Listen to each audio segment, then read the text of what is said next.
बाक्सा जिल्लानि सिङाव थानाय मुसलपुर बाथौफुरियाव दिनै नैबे बाथौफुरि ओनसोलाव जोंहा केन्द्रीय बाथौ फुजा मेला आफादनि मोनसे लाकी गिफ्ट कुपन जोंहा बेखेवनाय जादों। बे बेखेवनाय थांखियानो जाबाय जोंहा देग्लाय जोंनि बे बाथौ फुजा मेलाया फैयै फैयै देग्लाय 50 बोसोर एबा सनाथि फोरबोमा जागोन।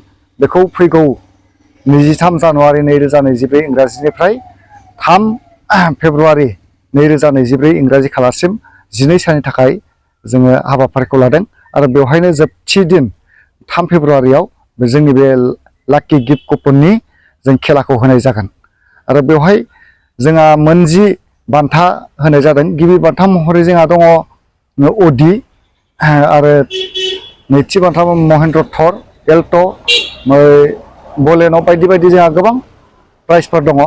बेनिखायनो जायफोर नोंथांमोना जोंनि बे बाथौ धोरोमखौ अनसायनानै जोंखौ नोंथांमोना हेफाजाब होनो सानदों बिथांमोना गांफा गांफा टिकेट लानानै जोंखौ सहाय होनो थाखाय आं बयनिसिमबो आफादनि जानानै खावलायहरनाय जाबाय। हागोन बेयाव अनलाइन बे टिकेटखौ अनलाइननि जोहैबो बुक खालामनो थाखाय जा सुबिदा होनाय जादों।